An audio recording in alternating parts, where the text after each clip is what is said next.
جرين برودكت، الموضوع اللي احنا كنا بنتكلم فيه ده، ايه حكايه الجرين برودكتس دي؟ ده من المواضيع مهمه جدا دلوقتي في مجال الماركتنج، وعلى فكره في بابليك هيلث ومرتبط بمجالات مختلفه. الجرين برودكت ده، بس خلينا ندي ديفينيشن الاول او التعريف. ده البرودكت اللي هو designed to have a minimal impact on the environment، يعني هو منتج بيتم تصميمه ان هو يبقى ليه تاثير ضئيل على البيئه، لانه اثناء عمليه التصنيع والانتاج محتمل يكون فيه تاثير سلبي، فبنحاول نقلله لاقصى قدر ممكن حفاظا على صحه افراد المجتمع والبيئه كمان.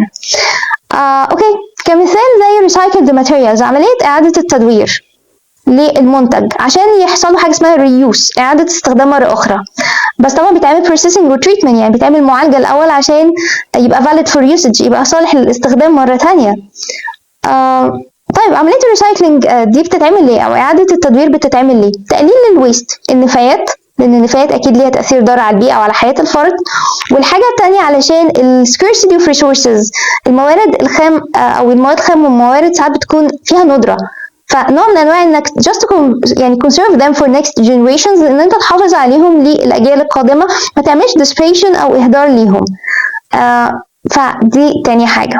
على فكره هقول لكم زي شوبينج باجز مثلا، حقائب التسوق كتير بيعملوا فيها عمليه الريسايكلينج دي انها تبقى ريسايكلد يعني. برضو من الاستراتيجيات للحفاظ على البيئه، على فكره المسمى التاني بيسموه حاجه اسمها environmentally friendly product كمان غير green product، اللي هو بيسموه environmentally friendly product، يعني منتج صديق للبيئه، او eco friendly product، لان eco دي derived from ecological، كلمه بيئي يعني.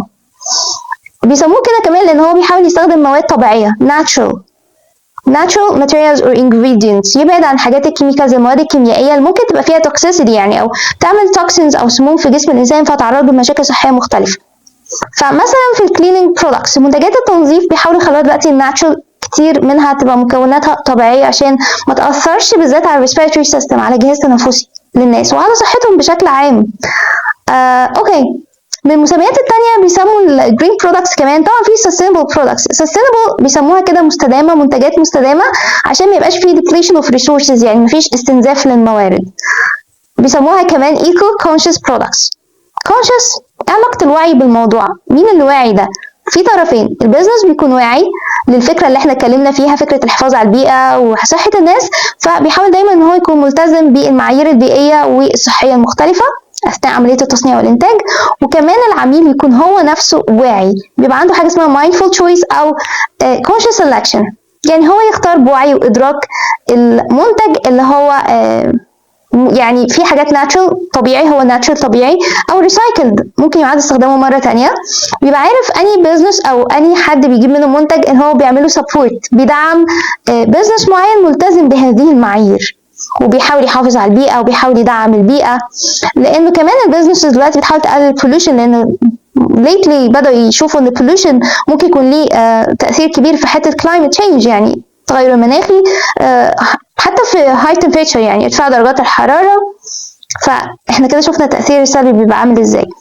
جزء تاني مرتبط بالenvironmentally friendly products، انك تعمل البرودكتس او منتجات تبقى durable، يعني فكرة الديورابيلتي انها تبقى فيها صامدة شوية، يعني يبقى ليها لونج لايف سبان، عمرها طويل، مش العميل مجرد ما يشتريها فتبوظ معاه في فترة زمنية قصيرة فيضطر يشتريها مرة تانية، فالشركة هتصنعها تاني، فده استهلاك للموارد، وبعد كده يستهلكها فتبوظ منه، فالنفايات تزيد او الويست يعني، فيبقى احنا عملنا ايه؟